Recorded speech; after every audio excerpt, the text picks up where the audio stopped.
Good evening, and welcome to Dark Side of Man.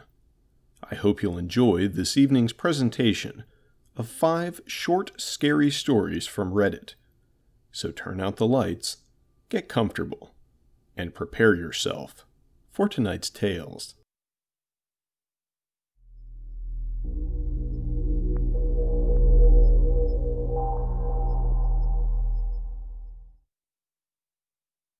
I never sleep. I always told Sarah and our children that I was only afraid of death.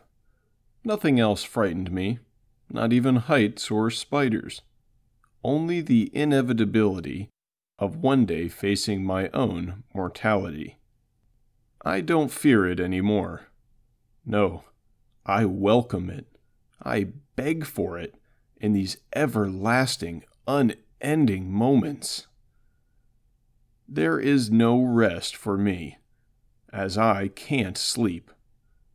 I am forced to stay awake and listen from my resting place, accompanied in this void by the constant beating of my heart.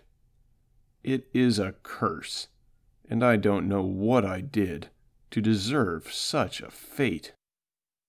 My family can't hear me, because they believe that I'm already dead. I hear them when they visit me, though. They treat my resting place as a confessional, sharing their most intimate thoughts and beliefs, as though they are speaking to no one at all. But no, I hear them. I have no choice. It is a small gift that, over these long years, these visits have become so less frequent. Sarah was the first to stop visiting. She begged for forgiveness and understanding, as she had finally relented to our children's wishes and moved on from our union. Their stepfather was kind to them, Sarah told me, and they were both on the path to truly seeing him as a father. "I'm sure that you would want me to move forward," she told me, unable to hear my silent protests. "He keeps me safe. He makes me happy." Daggers to my still beating heart. I don't think I've wished for death more than I did that day, if only to end my constant suffering. Michael was the second to stop visiting. He admitted to resenting me, to hating me, for not being there to teach him how to be a man. He blamed me for his own immaturity. It pained my heart when Renee stopped by recently, to hear from my resting place that my daughter walked down the aisle with her stepfather instead of me, that she was expecting her first child in the coming months. She had the audacity to pray that I would be there to watch over my granddaughter, guiding her as she enters the world I am so desperate to leave. I spit on her prayers. Renee believed, in her more candid moments of confession, that she was the only one to care for me after all these years. She saw her more frequent visits to my resting place as a badge of honor, something to brag to her friends about, because it made her a good person. If she wished to honor her father's memory, she would have pulled the plug years ago. But of course, she insists that I wouldn't want that, which I suppose is my own fault. "He was only ever afraid of one thing," she'd tell the nurses. "I know he'll never wake up, but this is what my father wants."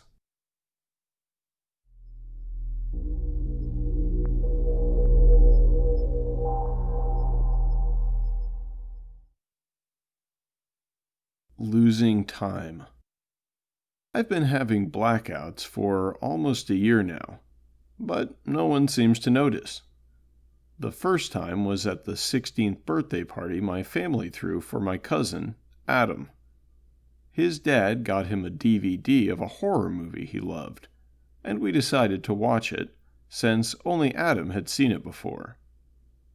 I was really looking forward to watching the movie, but then I fell asleep just when it was getting started. When I woke up, the end credits were rolling, Everyone was talking about their favorite parts of the movie. "Dennis was more into it than any of us," Adam said about me, and at the time, I assumed it was a joke. For a while, I thought I was just falling asleep at strange times. Then, in a geography class, I blacked out like I always did. When I woke up, however, I looked down to see a page full of notes on the lesson, all in my handwriting. It was like I wasn't actually gone, just running on autopilot. I tried to keep track of when I blacked out to see if I could figure out what could be causing it. But then I'd fall asleep and wake up to find my records missing or destroyed. I'd take notes on my arm, fall asleep, then find them scrubbed away. Something was trying to stop me from understanding it. I could feel myself losing my grip on reality, and I didn't think anyone would believe me. Eventually, I figured it out. The pattern was both simple and cruel. Anything that felt refreshing was being taken away from me. Anything that relaxed and recharged me was being stolen. I would get the physical benefits of downtime, but not the experience. My stomach would be full after a blackout, but I didn't get to enjoy the meal. It made life miserable. Yesterday, I finally broke down and told Adam everything while I was at his house. We were hanging out while our parents were at the movies, and when he asked me if something was wrong, I just lost it. I told him that I was having a breakdown, and he offered to help. Adam called our parents, but none of them answered. We knew what theater our parents were at, so we decided to take the bus there and tell our parents what was going on. We took our seats on the bus, and Adam put a hand on my shoulder. "We'll figure this out, Dennis. Don't worry." I was so relieved I could barely hold back my tears. I finally reached out for help, and someone was there for me. Then I closed my eyes, just for a moment, and he was gone. I was on a bus, but it wasn't the same one. I was the only passenger. I looked down at my arm and saw something written on it, in my own handwriting. "They'll never find him. Don't make me do that again."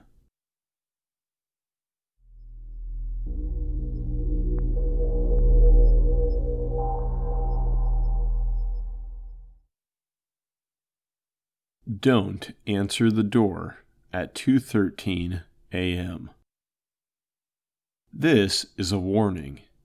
If you hear a knock at your front door at 2:13 a.m., do not answer. It's always at the same time, and it always lasts for 2 minutes. Don't bother looking through the peephole. There's never anyone there. Just ignore it, please. If you ignore it long enough, it might stop. It might leave you alone. I didn't ignore it. It didn't leave me alone. I answered the door. I let it in. I don't know if anyone will read this. I don't know if anyone can read this. But if you open the door when the knocks come, then I'm sorry. It's too late. I don't know what will happen to you. For me, after I opened the door, the knocks started to come from inside my own head, even louder than my thoughts. They blotted out all other senses. I don't know how long I was unconscious for, but after I woke up, the knocks were everywhere. They were always with me, on the wall of an office, even at the window of a moving train. Then, a week later, at 2:13 a.m., they stopped. For a brief second, I was relieved. Then, I blacked out. I woke up here, in a dark room with a bed, a toilet, and some food. The only way out is a locked door. I don't know what's on the other side of it. I've tried knocking, but there's been no answer. I think someone's been here before me, though, but I don't know how they got out, or what happened to them. They must have left before I came here. Sometimes there's a light from the other side of the door. Occasionally, there's even faint noises. But they either don't hear my yelling and banging on the door, or they don't care. I don't know how long I've been here. I did notice that sometimes the door seems to be thinner, and my knocks are louder, but not for very long. I've started only knocking at those times, but so far, no luck. Again, please don't do what I did. I don't know what will happen to you. I don't know if I'll ever make it out of this room. My only hope is that the person on the other side answers the door.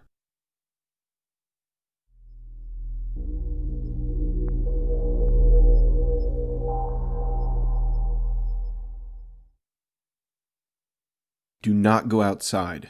Ignore all cries for help, no matter how human they sound, shouted Alex's dad. He pulled the cellar door over and paused to look back. And lock this door behind me. The door slammed shut. Alex locked it, walking down the stairs, and stood alone in the darkness, moonlight shining through a crack under the door. The basement was freezing cold. She looked around the room. Nothing but junk. Toys from her childhood. Broken furniture her dad had refused to throw away. Stacks of books and newspapers.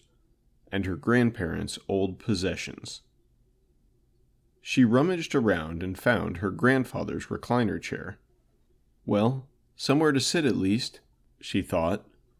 Alex dragged an old bike out of the way and pushed the chair toward the middle of the floor. She searched through a chest of her grandmother's belongings. Inside were a collection of porcelain figurines, some knitting needles, and a hand mirror. Alex picked it up, wiped some dirt away, and looked at her reflection. Over her right shoulder, she saw a blanket and some cushions stashed underneath an old photo album. They stank and were covered in dust. Everything was. But it was better than sitting there freezing. She reclined back on the chair, wrapped the blanket around her, and tried to sleep. Alex was startled awake by something banging against the door. She pulled the blanket up towards her head and sat motionless. The banging stopped. As she was beginning to calm down, there was a gentle knock. Maybe it's just the wind, she told herself. Another knock, much louder than the first. There was a knot in the pit of her stomach. She tried to stay calm, and told herself over and over it was the wind, but was so unnerved she retreated toward the corner of the basement and climbed behind a glass cabinet. "Hello," cried a voice. Alex's eyes widened. She crouched even further behind the cabinet. "Hello, is there anybody there? Please, I really need somewhere to hide." The voice was faint. Alex could barely make it out. The knocking became a loud banging. "Please, if anybody's down there, I need help." Alex's mind was racing. Who is this person? Why do they need help? Should I let them in? She thought. Her father's warning echoed in her mind. No matter how human they sound. What did he mean by that? Alex noticed the moonlight shining through along the bottom of the door. Maybe if I get close enough, I can see who it is, she thought. She walked slowly to the middle of the room, past the chair, and toward the stairs. Alex was so fixated on the door, she tripped on a pile of books and crashed to the ground, knocking over the bike and a stack of newspapers. The banging stopped. "Hello? Is someone there? I can hear someone moving down there. Please, you have to let me in." The voice was much clearer now, but there was something peculiar about it. It sounded cold and emotionless, neither male or female, nor young or old, Alex moved to the bottom of the stairs and eventually summoned the courage to speak. "Hello? Please, yes, hello. You have to help me. Can you let me in?" Alex didn't know what to do. The voice sounded desperate, but her dad's warning was clear in her mind. She was too nervous to get any closer.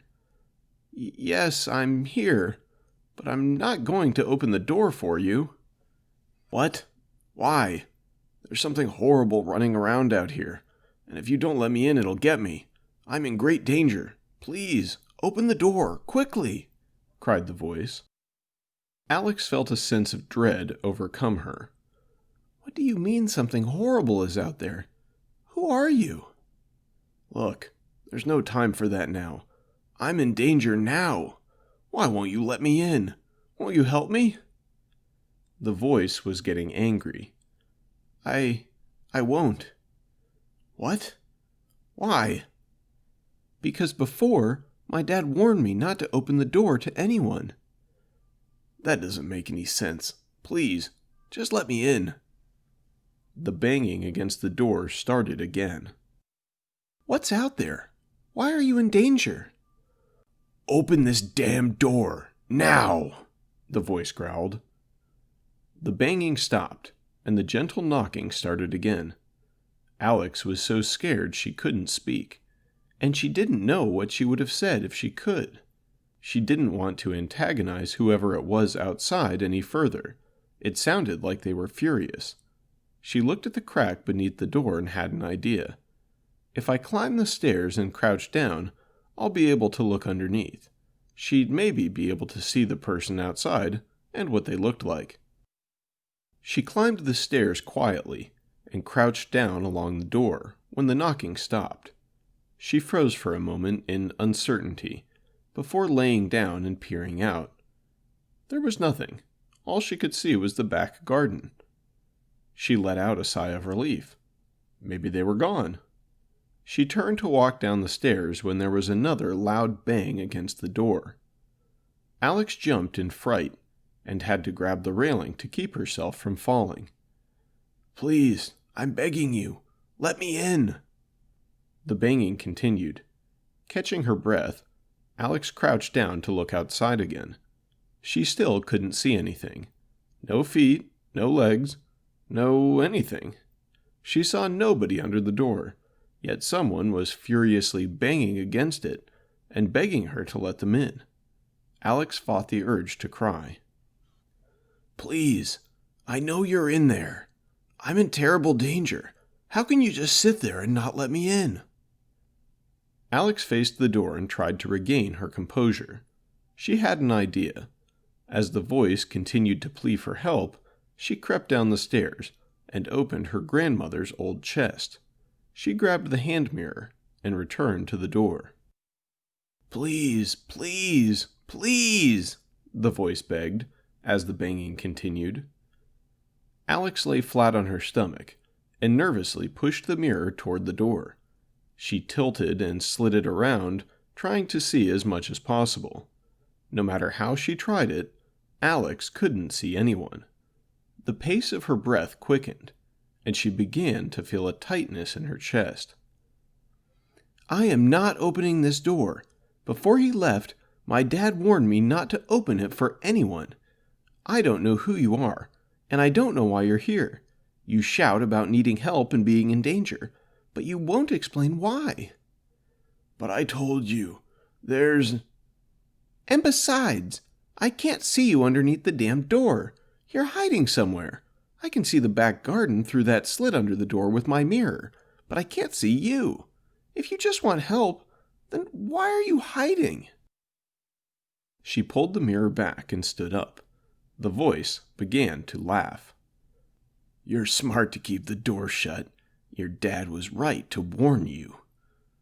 The voice sounded calmer this time. It was almost whispering. "What do you mean? Who are you?" "I wasn't lying before. There is something horrible out here." "You're just some maniac trying to scare me." Alex turned to walk back down the stairs. "Oh, really? Put your mirror back down. and have another look."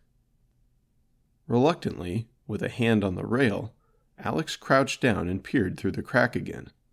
Nothing. Her hand was trembling. "You're still hiding. Why?" "Closer," the voice said, softly. Alex got down on her front and slid toward the door, straining to see as much as she could in the mirror. She could barely keep her grip. "Almost there." Pausing for a moment, Alex took a deep breath and pressed her head as close to the door as she could. Then, sounding as though it was mere inches in front of her, the voice whispered, "Hello." Alex screamed in fright as the mirror was ripped from her hands and pulled away from her. She screamed again, and the voice started laughing.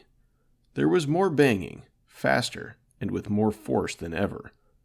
Alex raced back down the stairs. She crouched down behind the chair, stared at the door, and burst into tears. The banging kept getting louder. The cellar door sounded as though it was breaking apart. "I'm not letting you in! Go away! Go away!" Alex collapsed behind the chair. She was at the point of hysteria. She stood over the chair and took a deep breath. What are you?" The banging stopped. "What difference does that make? You know I'm out here, and you won't let me in." The voice sounded amused. "Tell me what you are." "It would be much easier to show you. Why not open the door, and I—" "No!" she screamed. "Tell me what you are. Tell me why I can't see you." The voice laughed and started banging on the door again. Alex climbed behind the cabinet, pulled the blanket over her head, and covered her ears with her hands. She rocked back and forth until she was calm enough to lie down. The banging turned into knocking, then got fainter and fainter, then stopped completely. She tried to calm herself down and return her breathing to normal. She lay still for what felt like minutes, or maybe it was hours, in silence, not quite sure whether she was awake or asleep. There was another knock at the door, less violent than before. "Alex! Alex! Are you there?" It was her father's voice. She crept out from behind the cabinet, looked at the door, and saw sunlight shining through. "Alex, it's Dad. Alex, are you there? Please tell me you're all right." She leapt out from behind the furniture and looked at the stairs. Under the door, she could see the shadow of her dad standing outside. Alex let out a sigh of relief and raced up the stairs. "Dad, where were you? There was something outside and it was trying to get me to open the door." "Alex, honey, thank God you're safe. Come open the door. We have to get out of here now." She undid the lock and burst through the door, ready to hug her dad. She let out a cry of relief.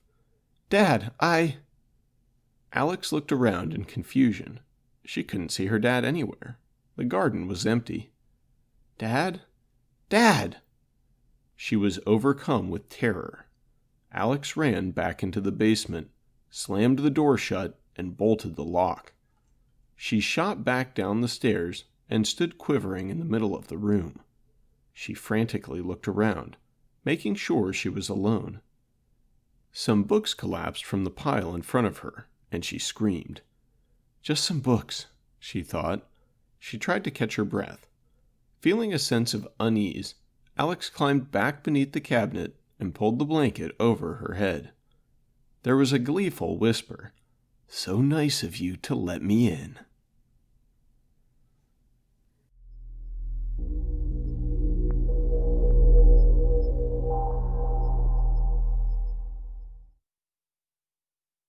I promised my second-born child to a demon. I'll admit, this was a very stupid thing to do. I thought I was being clever. This whole mess started a few years ago, when I got the news my boys couldn't swim. My wife and I were heartbroken. We'd talked about having kids on our first date. She wanted 4. I wanted 2. We compromised and decided to have 4. We tried for our first, but it was taking a while. I told her not to worry. said we should be patient. But time dragged on and on. She made an appointment with a fertility specialist. Turned out I was the problem. The doctor was great. She explained all our options. I'll avoid the grisly details, but it was easy for me. My grand contribution was filling a cup, but my wife had to endure all sorts of injections and procedures. Skip ahead 2 years, and we've still got no baby, just unpaid bills. We talked about it and agreed to pull the plug. I resigned myself to never becoming a father. Until I had my bright idea, that is. I started reading books. The kind of books you wouldn't find in a library. The kind you wouldn't let a pastor catch you reading. Those kinds of books. The ritual seemed straightforward enough. Light some candles, utter an incantation, then hash out the deal. My wife was raised Catholic, so I kept it a secret. One evening, while she was away, I performed the ceremony. The demon had one giant eye, sharp teeth, and a 3-piece suit. It spoke in an odd, formal manner. I explained my dilemma. All I wanted was to have a child. Just one was enough. The demon said that wasn't a problem, and asked what I had to offer. When I inquired whether demons accepted houses behind on their mortgage payments, it said no. It suggested my second-born child. I asked what happens if I only had the one, and it said the deal would be null and void. We shook on it. There was a gust of wind, a moment of complete darkness. Then it was gone. I was excited. I cleaned the house from top to bottom, bought some roses, my wife's favorite, and had a romantic dinner ready when she got back. I didn't want to waste any time. A week later, when she was in the mood, we got down to business. Soon she was showing the early signs of pregnancy. We picked up a test and jumped for joy when we got the result. Now it was time to put my plan into action and have a vasectomy. The demon couldn't have my second-born child if I never had one. I booked an appointment and thought that was the end of it. Until today. The 12-week ultrasound scan. At first, I was beside myself with excitement. Then it happened. "You see that blob on the left?" said the doctor. "That's the head." My eyes welled up with tears. Incredible. "And you see that blob on the right?" "I do." "That's the other head." You mean... Congratulations! You're having twins!"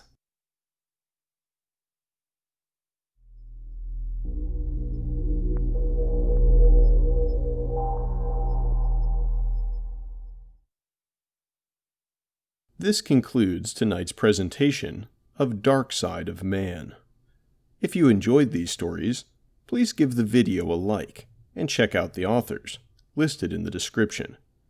Don't forget to subscribe to the channel for more videos like this. Thank you for watching, everyone. I hope we'll meet again soon, here in the dark.